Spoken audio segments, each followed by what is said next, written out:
कर और पढ़े अल्लाहुम्मा सल्ली अला सय्यिदिना शफीना हबीबना मौलाना मुहम्मदिन बारिक वसल्लम सल्लल्लाहु वसल्लम अलैका या रसूलल्लाह। उससे पहले मैं ये बता दूं कि रब तबारक व तआला का करोड़ एहसान है कि हमें इस लायक बनाया कि हम कभी रसूल आज़म, कभी गौसे आज़म और कभी ख्वाजे आज़म का जश्न मनाते हैं। उसका कर्म यह है कि इतने छोटे लोगों से इतने बड़े बड़े काम, हम जैसे छोटे लोग इतने बड़े काम ले रहा। और कुछ लोगों का अकीदा है ये सही नहीं है, ये शिर्क है, बिदात है। तो मैं एक बात कहता हूँ हजरत, वो मेरे हैं, मैं उनका हूँ। सुभान अल्लाह, वो मेरे हैं, मैं उनका हूँ, किसी के बाप का क्या। वो मेरे हैं, मैं उनका हूँ, किसी के बाप का क्या है। और नबी पे जो मैं शैदा हूँ, किसी के बाप का क्या है। नबी पे मैं जो शैदा हूँ, किसी के बाप का क्या है। और जो कौवा खाने वाले हैं उन्हें कौवा मुबारक हो। जो कौवा खाने वाले हैं उन्हें कौवा मुबारक हो। हम खाते हलवा और मुर्गा, किसी के बाप का क्या। तो ये तो अपना अपना नसीबा है। बहरहाल एक मर्तबा और बाबा से बुलंद दुरूद पाक सुनाए। सल्लल्लाहु अलैहि वसल्लम। ज़ीशान मुस्तफा है, सुल्तान मुस्तफा है। ज़ीशान मुस्तफा है, सुल्तान मुस्तफा है। और ईमान कह रहा है,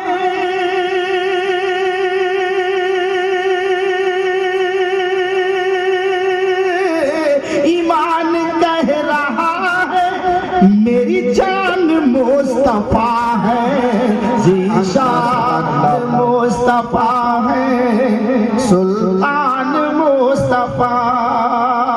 और ये शेर भी आप देख लें कि ख्वाहिश है, आरज़ू है, अरमान मुस्तफा। ख्वाहिश है, आरज़ू है, अरमान मुस्तफा। और बख्शिश का मेरे बेशक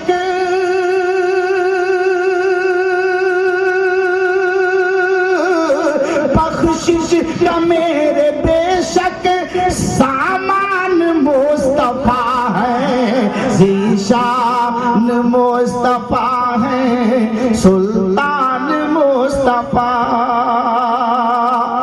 और ये शेर भी देखें, हमारे आपके अकीदे को जाहिर कर रहा है कि वल्लैल वद्दुहा है,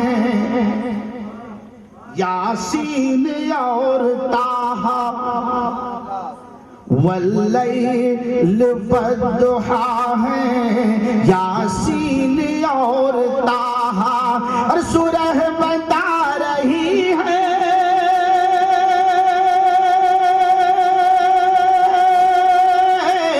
सूरह बता रही है, कुरान मुस्तफा है। ज़ीशान मुस्तफा है, सुल्तान मुस्तफा।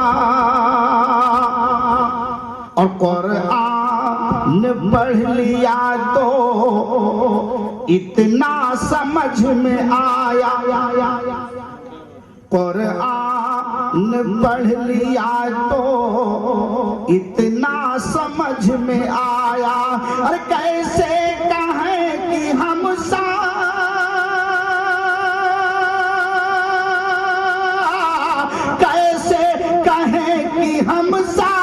इंसान मुस्तफा है। ज़ीशान मुस्तफा है सुल्तान मुस्तफा। मिलकर बाबा से बुलंद दुरूद पाक सुनाए। सल्लल्लाहु अलैहि मौलाना मोहम्मद बारिक सल्लल्लाहु अलैहि वसल्लम या रसूलुल्लाह सलातु व सलाम अलैका या रसूलुल्लाह सल्लल्लाहु ताला अलैहि वसल्लम। सरकार आला हजरत अजीमुल बरकत मुजद्दिदी दीन व मिल्लत इमाम इश्क व मोहब्बत इरशाद फरमाते हैं, तुझसे दर से है सच से है मुझको निस्बत। तुझसे दर बारगाहे गौसियत में अर्ज करते हैं, तुझसे दर से है सच से है मुझको निस्बत। मेरी गर्दन में भी है दूर का डोरा तेरा। पीछे वाले नहीं बोल रहे हैं, और जब तक मजमा जगेगा नहीं तकरीर होगी नहीं। तुझसे दर से सच से है मुझको निस्बत। मेरी गर्दन में भी है दूर का डोरा तेरा। और इस निशानी के जो सग हैं नहीं मारे जाते। इस निशानी के जो सग हैं नहीं मारे जाते। हश्र तक मेरे गले में रहे पट्टा तेरा। और ये पट्टा जो गुलामी का है ना, इसमें बहुत राज पिन्हा है। तसव्वुफ की एक किताब नजर से गुजरी। जानते हैं जब कुत्ते बहुत ज्यादा हो जाते हैं तो म्युनिसिपल की गाड़ियां कुत्तों को पकड़ने के लिए आती है, लेकिन उस गाड़ी को देखने के बाद एक कुत्ता देख लेता है तो आवाज देता है और अपनी बिरादरी को यह बताता है। और ताज्जुब तो यह कि हजरत वो गाड़ी वो कुत्ते पहचानते हैं, आवाज देते हैं, भागो, गिरफ्तार करने के लिए गाड़ी आई, भागते हैं। कुत्तों को पकड़ लिया म्युनिसिपल के अफसरों ने और लेकर जा रहे थे। इतने में एक कुत्ता उन्हीं के बीच में था जिसके गले में पट्टा था। उसका बाल बड़ा बड़ा था। उसने अपने गर्दन को झटका तो कारपोरेशन वालों को एक पट्टा नजर आया और उस पट्टे का नजर आना है कि उन लोगों ने कहा कि अरे इसे छोड़ दो, ये तो किसी का पालतू मालूम होता है। और यही बात सुनकर एक बुजुर्ग चौराहे पर खड़े थे, गिरे और बेहोश हो गए। पानी के छींटे मारकर होश में लाया गया। कहा हुजूर बात क्या है कि आप बेहोश हो गए? कहा बात यह थी कि ये कुत्ते पकड़ने वाले एक कुत्ते के गले में पट्टा देखा तो ये कह करके छोड़ दिया, अरे इसे छोड़ दो, ये तो किसी का पालतू मालूम होता है, किसी का गुलाम मालूम होता है। यही सुन करके मैं बेहोश हो गया, गिर गया। कहा हुजूर इतनी सी बात पर? कहा तुम्हारे लिए बात है, लेकिन मेरे दिल में तीर का काम कर गई। मामला ये है, मैं सोचने लगा ये कॉर्पोरेशन के लोग ये कुत्ते को इस बुनियाद पर छोड़ दिया कि इसके गले में किसी के गुलामी का पट्टा है। मैं सोचने पर मजबूर हो गया, ये लोगों कल मैदान महशर में अगर हमारे गले में गुलामी का पट्टा होगा तो फरिश्ते ये कहते हुए हमें आजाद कर देंगे, अरे इसे छोड़ दो, ये तो गौसो ख्वाजा का गुलाम मालूम है। अल्लाहु अकबर, अल्लाहु अकबर, या रसूलल्लाह, या रसूलल्लाह। अगर जन्नत में जाने का इरादा है तमामी का, गले में डाल लो पट्टा मोहम्मद के गुलामी का। इसी गुलामी में तो राज पिन्हा है। आओ जिस आयत मुकद्दसा को हमने अपनी तकरीर के लिए मुंतखब किया है, कद जाअकुम मिनल्लाहि नूरुन व किताबुम मुबीन, तहकीक की आया अल्लाह की जानिब से नूर। ये है उस आयत का तर्जमा। अब एक सवाल है कि जो जहां से आता है वहां से तहजीब लेकर आता है, वहां से तमद्दुन लेकर आता है, वहां का कानून लेकर आता है। जो भी जहां से आए, जैसे मिसाल के तौर पर अंग्रेज आया था तो अंग्रेजी जबान लेकर आया, अंग्रेजी तहजीब लेकर आया, अंग्रेजी तमद्दुन लेकर आया, अंग्रेजी कानून लेकर आया। ठीक है, अगर कोई गुजरात से आएगा तो गुजराती जबान लेकर आएगा, गुजराती तहजीब लेकर आएगा, गुजराती तमद्दुन लेकर आएगा, और तुम्हारा नाम पूछेगा तो उर्दू में नहीं पूछेगा बल्कि गुजराती ही में पूछेगा, तुम्हारू नाम सूछे। बंगाल से कोई आया तो बंगाली तहजीब लेकर आएगा, बंगाली तमद्दुन लेकर आएगा, वही का कानून लेकर आएगा। और जानते हो, अगर तुम्हारा नाम पूछेगा तो कन्नड़ में नहीं पूछेगा, तेलुगु में नहीं पूछेगा, अगर पूछेगा तो क्या तुम्हारा नाम की। ईरान से आया तो ईरानी तहजीब, ईरानी तमद्दुन, ईरानी कानून, वहां की जबान लेकर आएगा। और तुम्हारा नाम पूछ रहा होगा तो क्या पूछेगा, इसमें सुमाचिश नहीं, तुम्हारा नाम क्या है। तो जो जहां से आता है वहीं से तहजीब लाता है, वहीं से तमद्दुन लाता है, वहीं से कानून लाता है। तो ये मुस्तफा, तवज्जो चाहूंगा, ये मुस्तफा क्या आप इंग्लैंड से आए हैं, क्या आप अमेरिका से आए हैं, क्या आप रशिया से आए हैं, क्या आप बांग्लादेश से आए हैं, आप कीनिया से आए हैं, आप साउथ अफ्रीका से आए हैं। तो कुरान जवाब देता है, ये सवाल करने वाला सुन, अगर मेरे नबी के बारे में ये तो पूछना चाहता है तो ये वो नबी है कि अमेरिका से नहीं आया है, लंदन से नहीं आया है, फ्रांस से नहीं आया है, जापान से नहीं आया है, ये कीनिया से नहीं आया है, ये आने वाला मिनल्लाह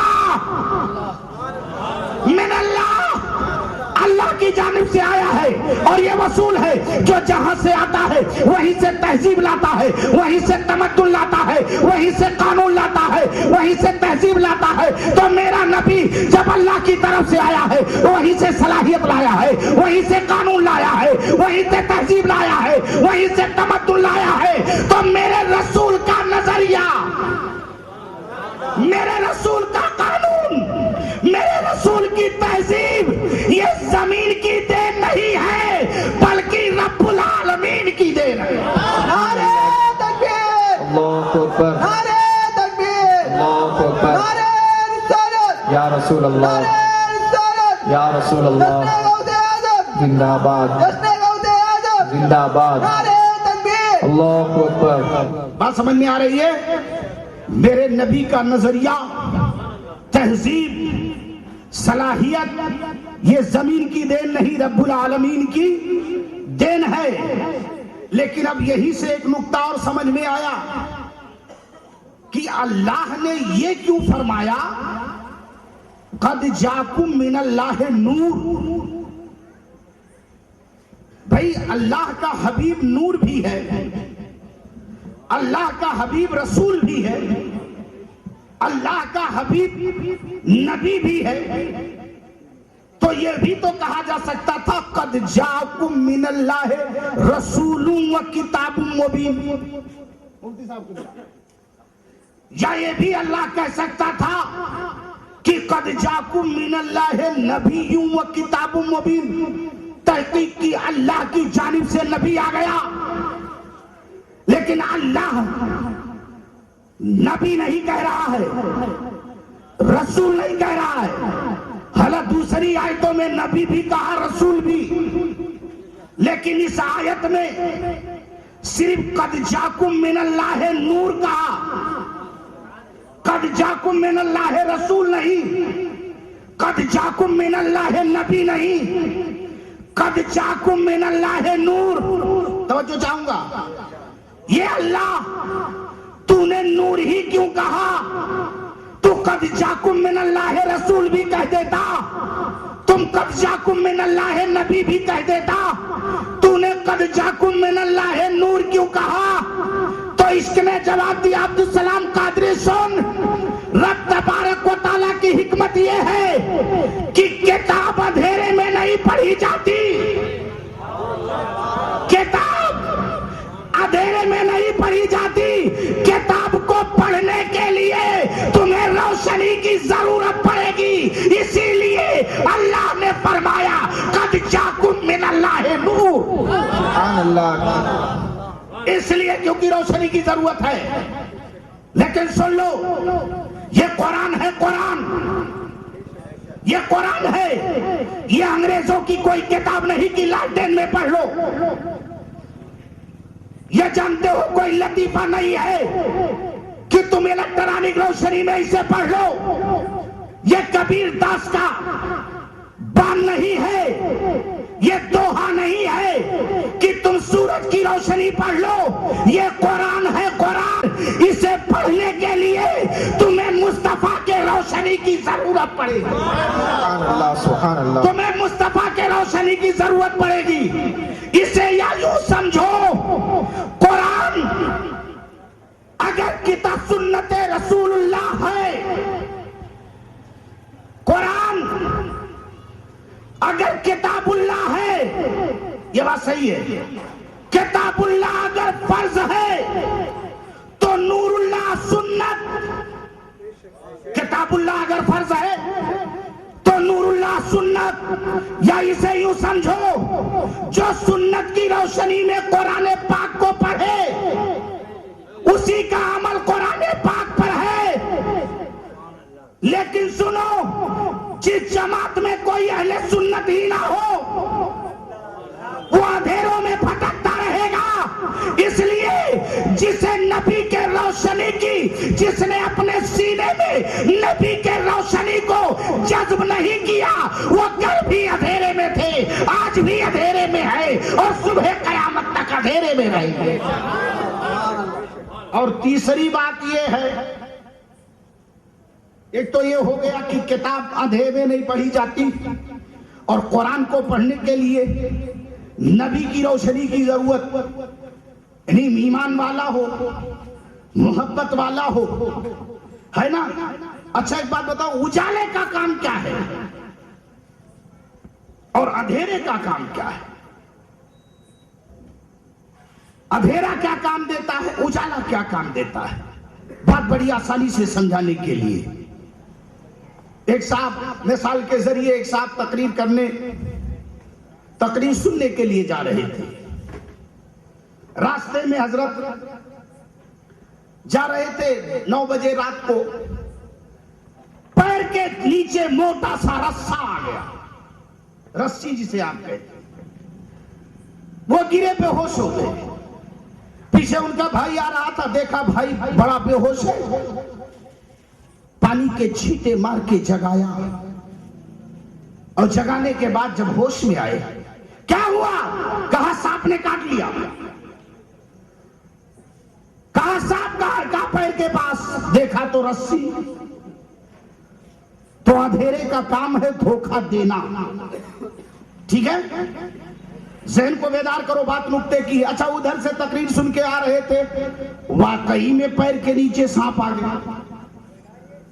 जब सांप आया तो इन्होंने जोर से उसे दबाया, फिर रस्सी, फिर रस्सी, ये कह करके चले गए। और जब फजर की नमाज के लिए उठे, उठने के बाद में नमाज पढ़ी, सुबह की रोशनी, सुबह की सफेदी नमूदार हुई, बाहर निकले तो देखा सांप। सोचा अरे रात मेरे पैर के नीचे सांप आ गया। तो अंधेरे का काम है धोखा देना, अंधेरे का काम है कि हकीकत ना पहचानने दे। इसीलिए अंधेरे में रस्सी को सांप समझा, सांप को रस्सी। लेकिन जब सूरज की रोशनी आ गई तो सूरज ने पहचानवा दिया मतलब ये है, रोशनी का काम ये है जो जिसकी हकीकत हो वो पहचानवा दे। रोशनी की हकीकत, रोशनी का काम ये है जो जैसा हो वैसा दिखा दे। सांप है तो सांप, रस्सी है तो रस्सी। अब जुमला दे रहा हूं, संभालो। जब तक मेरे नबी का नूर नहीं आया था, जब तक नूर दुनिया में नहीं आया, जमीन पर नहीं आया, हम समझ नहीं पाए हक क्या है और बातिल क्या, अबू जहल क्या है और अबू तुराब क्या। लेकिन जब नबी का नूर आ गया तो उसने समझा दिया कि अरे सुन, हक वालों की जमात ये है, बातिल वालों की जमात ये है, जहन्नमियों की जमात ये है और जन्नतियों की जमात ये होती है। नारे तकबीर, नारे तकबीर, नारे रिसालत, नारे रिसालत, उलमाए सुन्नत, उलमाए सुन्नत, जश्न गौसे आजम, जश्न गौसे आजम, नारे तकबीर। जब तक यह नूर नहीं आया था, हम समझ नहीं पाए हक क्या और बातिल क्या। हम ये समझ नहीं पाए यजीद क्या है और हुसैन क्या। लेकिन जब वो नूर आ गया तो हम समझ लिए यजीदियत क्या है, हुसैनियत क्या है, वहाबियत क्या है, सुन्नियत क्या है। और जब तक नहीं आया था तब तक समझे नहीं थे। तो सुन लो, अंधेरे में कौन है और उजाले में कौन। तवज्जो चाहूंगा, अंधेरे में कौन है, उजाले में कौन। अरे जो यजीद को न समझ पाए, जो यजीद को न समझ पाए वो आज भी अंधेरे में है, और जिसने हुसैन को समझ लिया है वो आज भी उजाले में है। सुभान अल्लाह। अल्लाह अल्लाह। तो अंधेरे का काम। और सुन लो, ये बदअकीदे आज तक, ये बदअकीदे क्यों है जानते हो? इसलिए इन लोगों ने यजीद को नहीं समझा। यजीद को समझ जाते तो ये हो जाए, यजीद को नहीं समझ आए आज भी रहमतुल्लाह और रज़ियल्लाहु अन्हु कह रहे हैं, माशअल्लाह, ये समझ नहीं, ये आज भी अंधेरे में है। और जब तक ये यजीद की हकीकत को समझेंगे नहीं तब तक ये अंधेरे में है। इसलिए मेरे दोस्तों, उजाले का काम है जो जिसकी हकीकत है वो पहचानवा दे, अंधेरे का काम है धोखा दे। और मेरे नबी का जो नूर आ गया तो हक और बातिल का इम्तियाज हो गया। मेरे नबी ने सारी कायनात को चमकाया। और यही नहीं, जब तक मेरा नबी नहीं आया था, आसमान नबूवत पर हजरत आदम से लेकर दाईसा तक जितने भी रोशनी वो देने वाले और लेने वाले थे, मेरे नबी ने तमाम अंबियाए किराम को चमकाया। और जब मेरा नबी इस जमीन पे आया तो औलियाए किराम को चमका दिया। और इसीलिए सरकार आला हजरत ने फरमाया, चमक तुझसे पाते हैं सब पाने वाले, मेरा दिल भी चमका दे चमकाने वाले। नारे तकबीर, नारे तकबीर, नारे रिसालत, या रसूल अल्लाह, नारे रिसालत, या रसूल अल्लाह, मस्तके आला हजरत, जिंदाबाद, मस्तके आला हजरत, जिंदाबाद, नारे तकबीर। अल्लाहु अकबर। अल्लाह अल्लाह। जरा हकीकत को समझो तो ये नूर आ गया, नूर। अच्छा, आप सोचते होंगे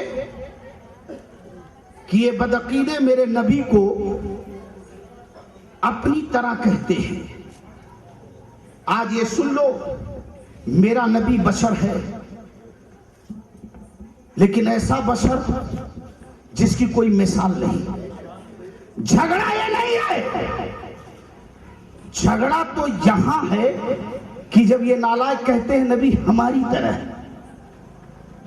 अरे मेरे नबी ने सूरज को पलटा दिया और ये कहते हैं नबी हमारी तरह, इनकी बीवी इनके बुलाने पर नहीं आती। ये आलम है, झगड़ा ये नहीं है। ये अकीदा रखना कि नबी अफजलुल बशर नूर है, और ये रखना अकीदा ईमान है।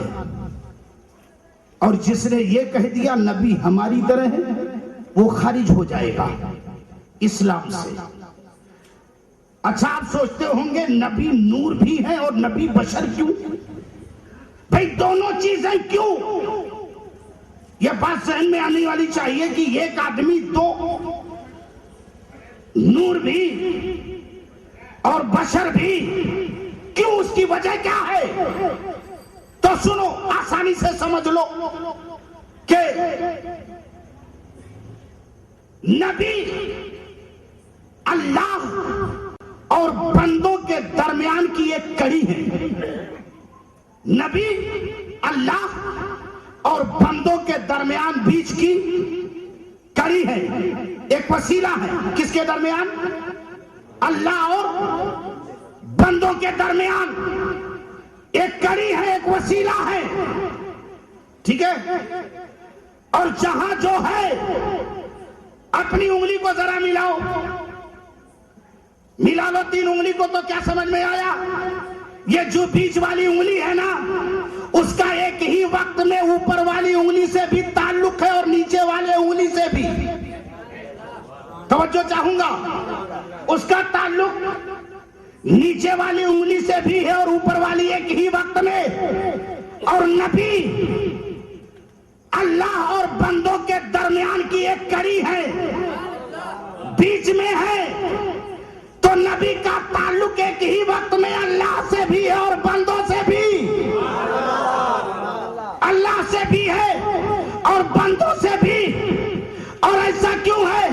ये मेरे मुस्तफा, तुम्हें मुझसे शरीयत लो, बंदों को शरीयत दो, मुझसे कानून लो, बंदों को कानून दो, मुझसे नमाज लो, बंदों को नमाज दो, मुझसे रोजा लो, बंदों को रोजा दो, मुझसे अखलाक लो, बंदों को अखलाक दो।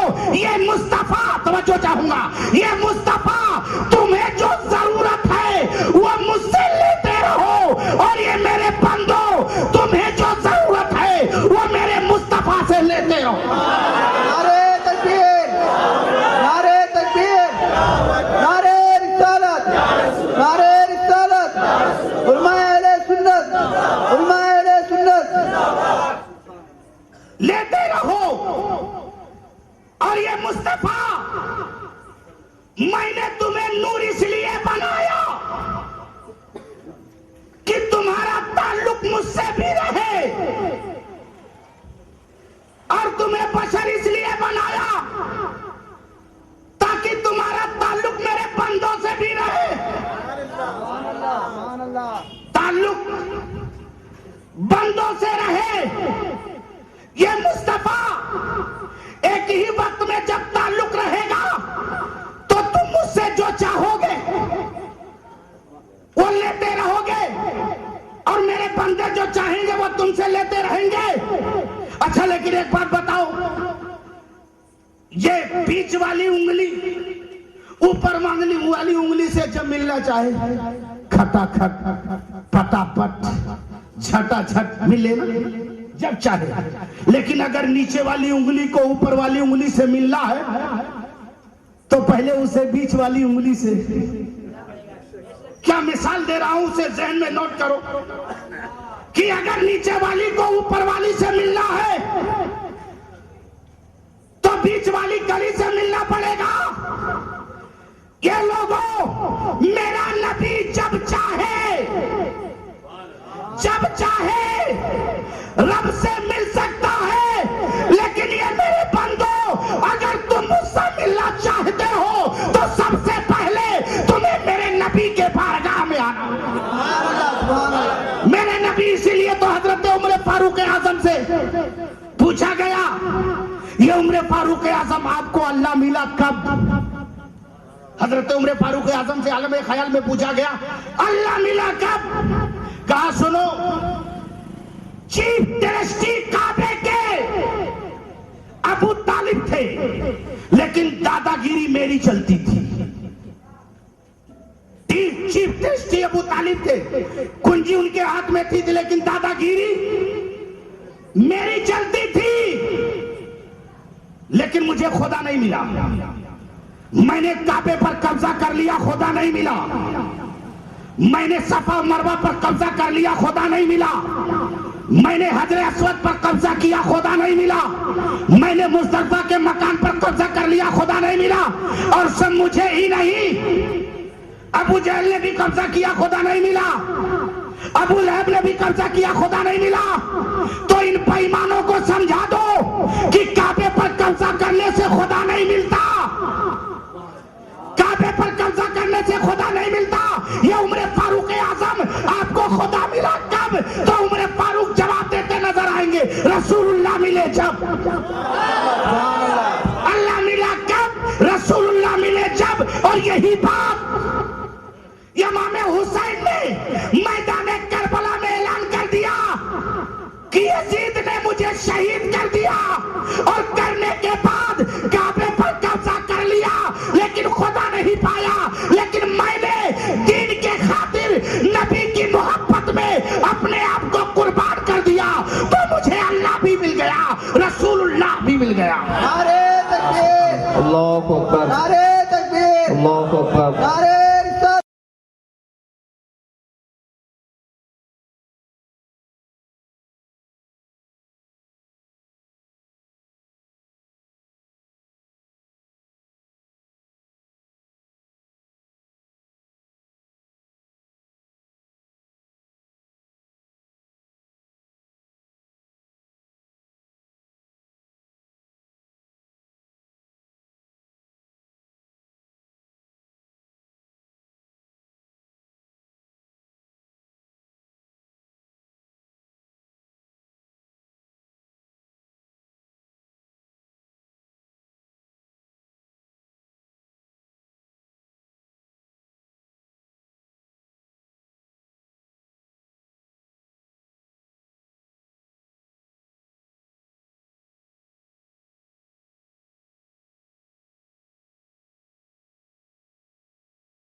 या रसूल अल्लाह, नारे रिसालत, या रसूल अल्लाह, अहले सुन्नत, जिंदाबाद, अहले सुन्नत, जिंदाबाद। बात समझ में आ रही है? बड़ी आसानी के साथ। नहीं आएगी तो बोलना नहीं आएगी, उसे दोबारा बयान में करता हूं। नूर, कितना बेहतरीन नूर, कितना कीमती नूर। अच्छा एक बात बताओ, वो नूर जो लोग, इसको पूरी हिस्ट्री सुनो आप, तो बात बड़ी आसानी से समझ में आएगी कि कितना कीमती है।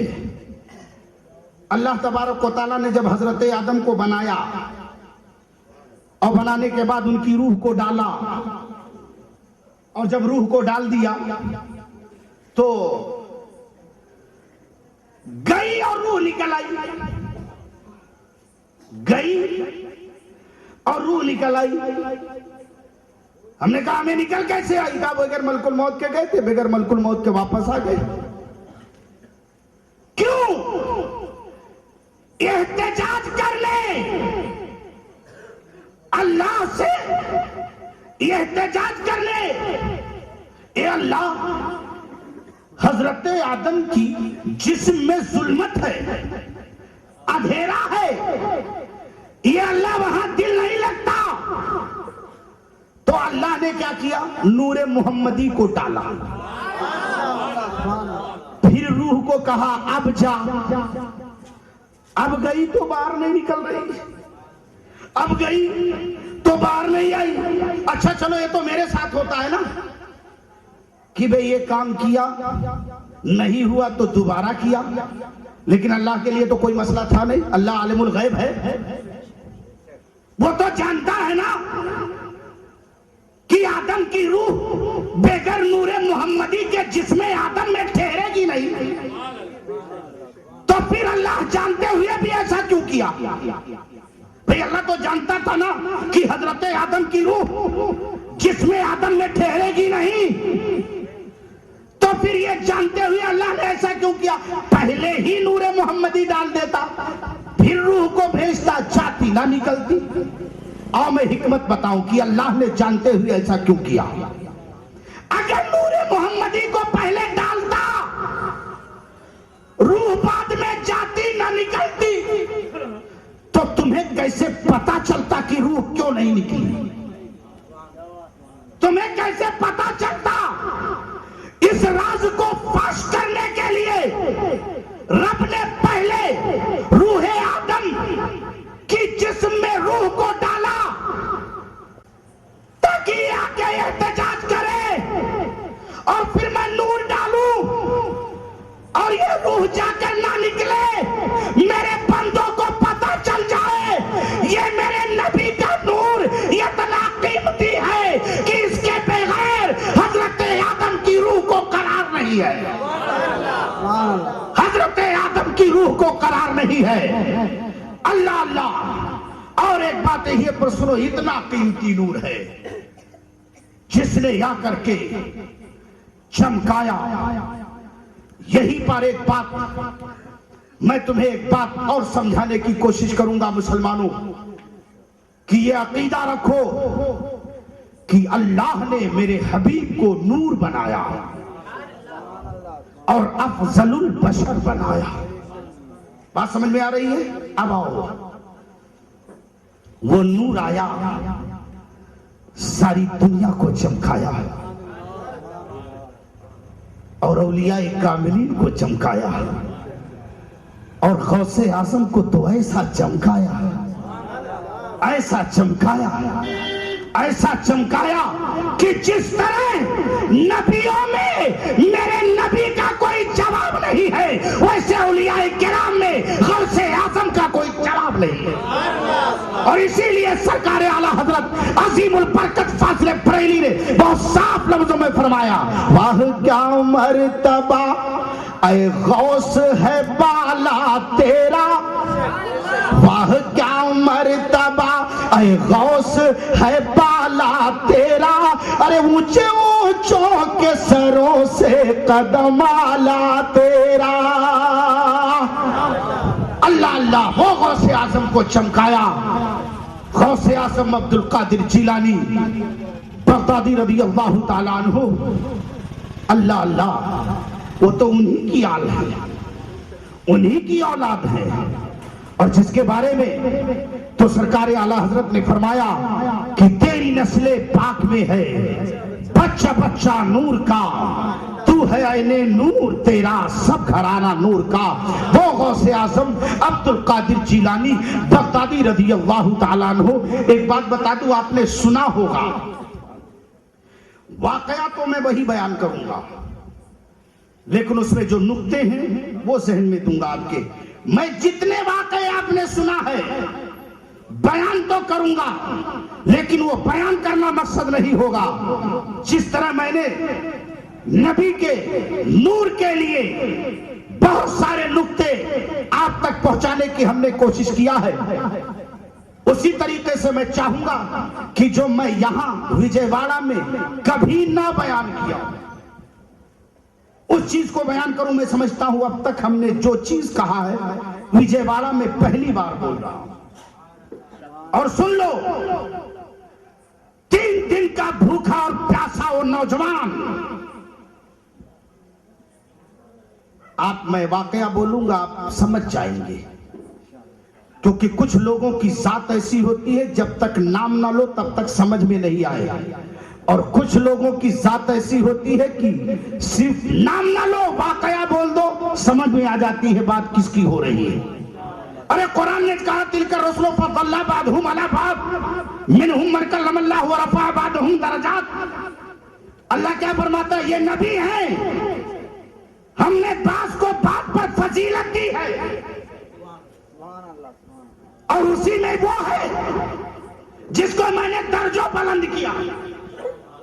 तो मुसलमान भड़के नहीं, इधर उधर हुए नहीं, समझ गए, वो दर्जों बुलंद होने वाला सारी कायनात का रहमतुल लिल आलमीन है, वो मदीने वाले की जात है। और इसी तरह 3 दिन का भूखा और प्यासा दरिया के किनारे जा रहा है, प्यास की शिद्दत, पानी पिया और पीते हुए बहता हुआ सेब देखा, झपट दे उठाया और खाया। जब पेट में पहुंचा तो कहा, अरे ये तो बड़ा गड़बड़ हो गया, पता नहीं किसका माल था, मैंने खा लिया। कितना तकवा और परहेजगारी, पता नहीं किसका था। यहां जानबूझकर हम खा लेते हैं तो डकार तक नहीं लेते,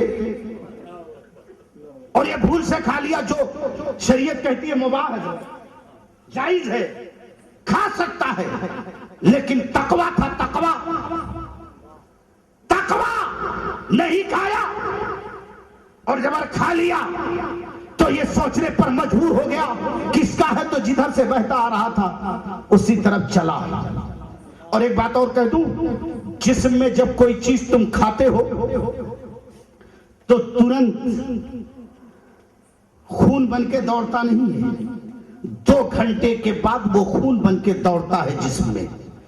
और मेरी ये बात तुम किसी बेहतरीन डॉक्टर से कहोगे तो उसकी तारीफ करेगा, लेकिन झोला छाप से मत पूछना, झोला छाप से मत पूछना। इसलिए कि ये झोला छाप का वाकया मुझे याद आया कि वो झोला छाप डॉक्टर जब कब्रिस्तान से गुजरता था तो अपने चेहरे पर रुमाल डाल लेता था। कब्रिस्तान के बगल से गुजरा तो लोगों ने पूछा, डॉक्टर साहब ये आप कब्रिस्तान के बगल से गुजरते हैं तो अपने चेहरे ढाक क्यों लेते हैं? कहा, बात दरअसल ये है कि ये सब मेरी मेहरबानी से यहाँ आए हुए हैं। तो मैं सोचता हूं कि ऐसा ना हो ये यहां से भी उठकर भागने लगे, यहां से भी उठकर भागने लगे कि डॉक्टर साहब मुझे कौन सा इलाका यहां तक तो पहुंचा दिया। अच्छे डॉक्टर से पूछो तो इस बात की तारीफ करेगा, लेकिन सुनो, यहीं पर तुम्हें तुम्हारे जहन को अब्दुल सलाम कादरी झकोड़ना चाहता है। आज तुम कहते हो उस नौजवान ने मुबाह चीज खा करके सोचा कि मेरे जिस्म में हराम खून हो जाएगा। कभी तुमने इस बात के लिए सोचा कि मेरे जिस्म में जो खून दौड़ रहा है वो हराम का दौड़ रहा है या हलाल का? आज बेटियां बालिग होने के बाद दूसरे के साथ भाग जाती है, बेटा अय्याशी के अड्डों पर जाता है, तो तुम्हें यह सोचना है कि मेरा बेटा जिस खून से बना है वो खून हलाल का है या हराम का? अगर हलाल का होगा तो बेटा फर्मा बरदार होगा, बेटियां वालिदैन की इज्जत करेंगी, और अगर हराम का होगा तो बेटा नाफरमान हो जाएगा। अरे अब तो बाप छुपना चाहे तो नहीं छुप सकता। अगर बाप छुपना चाहे कि मैं ये मेरा बेटा नहीं, तो वो छुप नहीं सकता। क्यों जानते हो? अब तो इतना ज्यादा मामला बढ़ गया है, ऐसी ऐसी मशीनरी आ गई है कि डीएनए के जरिए, तुम्हारे खून में जो डीएनए है उसके जरिए ये पता चल जाएगा कि जिसे तू अब्बा कह रहा है वाकई वो अब्बा है या रिश्तों का कोई डब्बा है। अभी तो डीएनए के जरिए पता चल जाएगा कि जिसे तू अब्बा कह रहा है वाकई वो अब्बा है या रिश्तों का कोई डब्बा है, यह समझ में आएगा। तो तुम्हें यह सोचना है, अगर तुम चाहते हो कि तेरे बच्चे फर्मा बरदार हो जाए तो तुम्हें यह सोचना होगा जिसमें जो खून बन रहा है वो हराम का या हलाल का। आओ हजरत एक वाकया जहन में आया। बाबा फरीउद्दीन गंज शकर रहमतुल्लाह ताला आप इतने खूबसूरत थे कि आपको एक बार जो देखता था वो कलमा पढ़ लेता। कोई काफिर अगर आपको एक मर्तबा देख ले तो वहां के लोग परेशान हो गए। वहां के लोग आज सब बड़ी उलमाए किराम भी हमारे और सब लोग, माँ की बड़ी इज्जत है, माँ का बड़ा मर्तबा है, बाप तो ऐसा है, जन्नत का दरवाजा है, दरवाजे का खूंटा है। कभी लोग नौजवानों की तरफदारी नहीं करें। कभी आपने सुना उलमा को कि नौजवानों की तरफदारी करे? मैं नौजवान हूं इसलिए नौजवानों की तरफदारी करें, मैं इसलिए मेरी अपनी आदत है। बहुत आपने सुना माँ का मर्तबा ये है, माँ की अजमत ये है। कभी सुना कि बेटों की अजमत कहां से बनती है? बाबा फरीउद्दीन गंज शकर को जो लोग देखते थे वो कलमा पढ़ लेते थे। लोगों ने मुकदमा दायर किया, जज ने कहा मुजरिम को लाओ, और जब वो पहुंचे अदालत में तो जज खड़ा हुआ और पढ़ा ला इलाहा इल्लल्लाह मुहम्मदुर रसूलुल्लाह, कलमा पढ़ लिया। अब परेशान हो गए, अरे यार ये क्या, तो मुकदमा गड़बड़ हो गया, ये जिसके पास लाए थे वही कलमा पढ़ लिया। अब बाबा फरीउद्दीन बड़े खुश हुए, इतने कि आए माँ के साथ खाने के वक्त बैठे तो खुश तो थे। कहा माँ मैं कितना खुश नसीब हूं और अल्लाह ने मुझे कितना बेहतरीन बनाया है कि मेरे चेहरे को जो देखता है वो कलमा पढ़ लेता है। लेकिन ये मेरी माँ अगर मेरी आवाज सुन रही हो तो नोट करो अपने जहन में मेरी इस बात को। तो उनकी माँ ने कहा बेटा ये तेरा कमाल नहीं है, ये बेटा जो तेरे चेहरे को देख करके कलमा पढ़ लेते हैं ये तेरा कमाल नहीं, अरे ये कमाल मेरा है, ये कमाल मेरा है। जब तक तू पेट में रहा मेरी तहज्जुद की नमाज कभी कज़ा नहीं हुई है, ये मेरा कमाल है। क्या समझ में आया? ये मेरी माँ अपनी अजमत ना देखो, बेटा अगर बिगड़ रहा है तो तुम शरीयत मुतहरा के पाबंद हो जाओ। अगर शरीयत मुतहरा के पाबंद रहोगे बेटा बाबा फरीउद्दीन तो ना होगा लेकिन बाबा फरीउद्दीन का गुलाम जरूर हो जाएगा, कम से कम देखो। लेकिन ये अब बेटा बिगड़ गया तो समझ लेना वालिदैन की कमी जरूर है ना। लेकिन ये मेरे नौजवानों, इससे इनकार नहीं है कि माँ जैसी भी हो, माँ जिस तरीके से भी हो, माँ तुम्हारे लिए अफजल है। तुम उसकी इज्जत करो, जैसी भी हो, जैसी भी हो। मेरे नबी ने क्या फरमाया? मां जैसी भी हो उनकी इज्जत करो, क्योंकि तुम्हारे जन्नत तुम्हारे मां के कदमों में है। एक बेवकूफ ने मुझसे कहा, हुजूर ये बात समझ में नहीं आती कि लोग कहते हैं कि वो गौसे आजम, ख्वाजा आजम गरीब नवाज के मज़ारे मुकद्दस में जन्नती दरवाजा कैसे? कहते हैं जन्नती दरवाजा कैसे आ गया?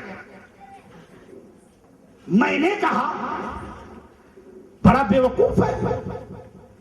अच्छा एक बात बताओ, खुदा ना करे किसी की मां गुनहगार है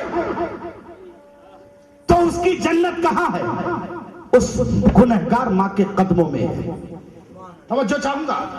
और ये मैं नहीं, मेरा नबी, मेरे नबी ने नहीं फरमाया कि मां अगर इबादत गुजार हो तब उसके कदमों में जन्नत है, नमाज पढ़ती है तब उसके कदमों में जन्नत है, रोजा रखती है तब उसके कदमों में जन्नत है। मेरे नबी ने फरमाया तुम्हारी मां जैसी भी हो, अगर तुम्हारी मां गुनहगार है तो तेरी जन्नत उस गुनहगार मां के कदमों में है।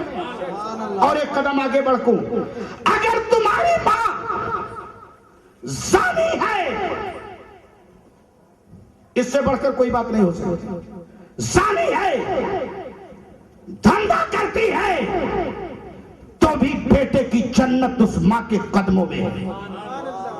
जो चाहूंगा। अरे मैंने कहा बेवकूफ, अगर तेरे गुनहगार मां के कदमों में पूरी की पूरी जन्नत आ जाए,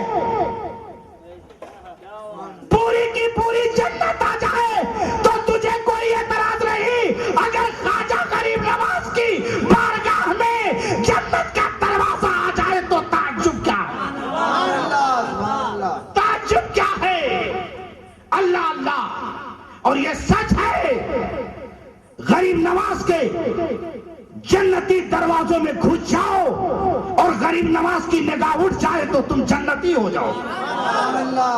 यही तो वजह थी कि हजरत शेर बेशे अहले सुन्नत अलैहि रहमत व रिजवान दो पल्लहिया टोपी लगाए हुए थे,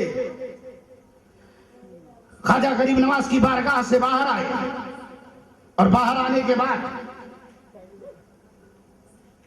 नालायकों ने घेर लिया, बदअकीदों ने, वहाबियों ने घेरा तो कहा कहां गए थे? समझा नहीं कि यही मेरा बाप है, क्योंकि आप बहुत हाजिर जवाब थे, तो कोई अगर सवाल करता था तो तुरंत आप जवाब करते। तो कहा सुनो, कहां गए थे? कहा ख्वाजा गरीब नवाज की बारगाह में फातिहा पढ़ने गया था। अच्छा, तो वहां जन्नती दरवाजा? बोले हाँ। बोले जन्नती दरवाजे से लोग जन्नत में जाते थे, क्या आप जन्नत में गए थे? बोले हाँ अल्हम्दुलिल्लाह मैं जन्नत में गया था। आपका जवाब? तो उन लोगों ने आगे से सूंघा, पीछे से सूंघा, दाएं से सूंघा, बाएं से, पीछे से भी सूंघा, कुछ नहीं।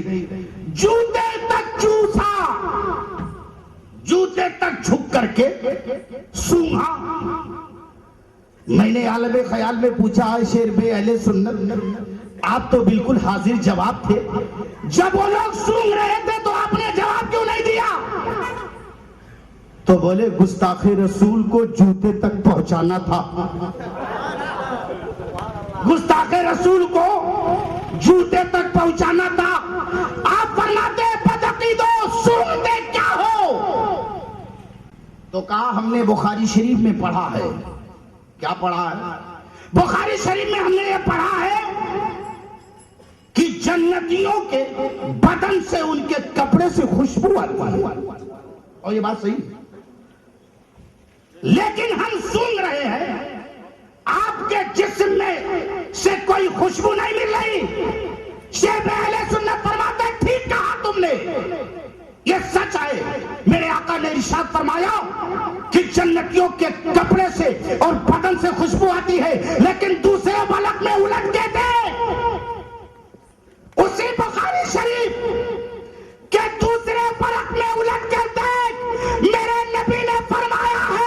जहन्नमियों को जन्नत की खुशबू नहीं मिलेगी। सुभान अल्लाह। तो मेरे बदन से खुशबू आ रही है, तू जहन्नमी है, तुझे इसका एहसास नहीं हो रहा है।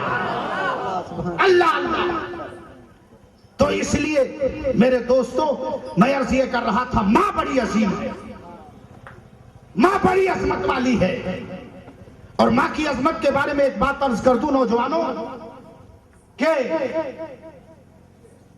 आप जानते हो एक साहबी रसूल हैं, गए, जाने के बाद क्या कहा, या रसूल अल्लाह मैंने एक मन्नत मान लिया था।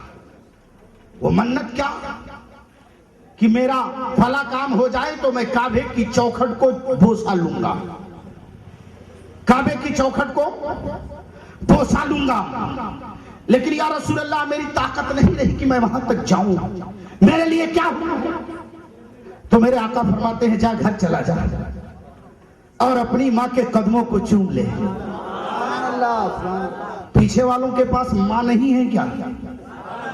जरा सब बुलंद आवाज से हाथ उठा के कह दो सुभान अल्लाह, माशाअल्लाह। ये कम से कम बात बताए, सुना करो, नहीं मेरे समझ में आएगा, मैं कुछ और बोल रहा हूं, आप कुछ और है ना। वो उस वाकई की तरह हजरत, वो जो एक बादशाह था, उसने कहा किसी ऐसे आदमी को बुला के लाओ जो ताज्जुब की कोई चीज बताए।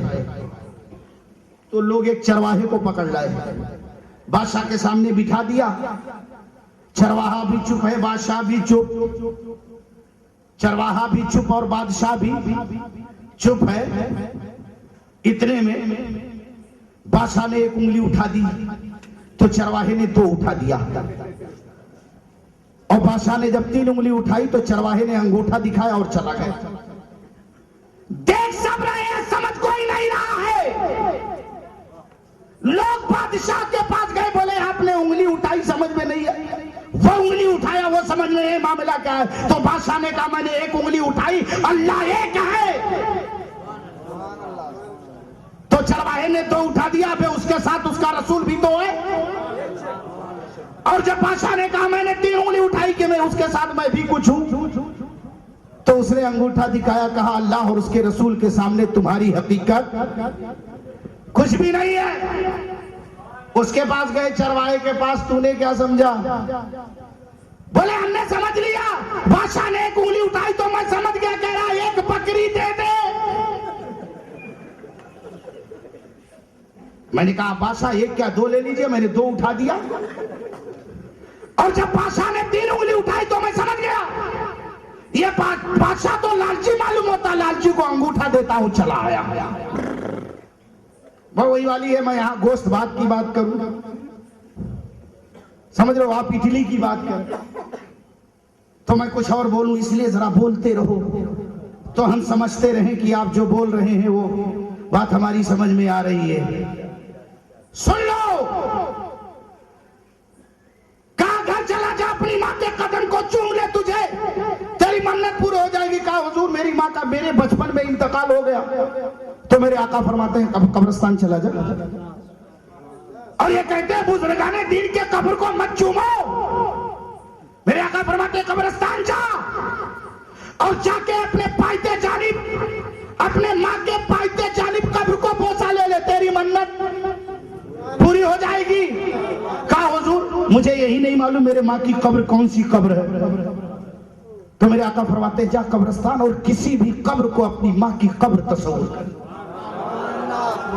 किसी भी कब्र को अपने मां की कब्र तस्वीर कर, तो ये समझ लेना कि तेरी मन्नत पूरी। कहा हुजूर मुझे यही नहीं मालूम मेरे मां की कब्र कौन से कब्रिस्तान में है। मेरे आका फरमाते हैं मां की अजमत को पहचानो, फरमाते हैं जा घर चला जा और लकीर पार के कब्र बना ले। लकीर समझते हो यहां क्या बोलते हैं? घीर ना, घीरी, अल्लाह अल्लाह, घीरी पार, और पार के कब्र बना ले, और उसी घीरी को अपने मां की कब्र तस्वीर कर ले, और जिधर पैर रहता है उसी तरफ चूम ले, तो समझ लेना तूने काबे की चौखट का बोसा ले लिया।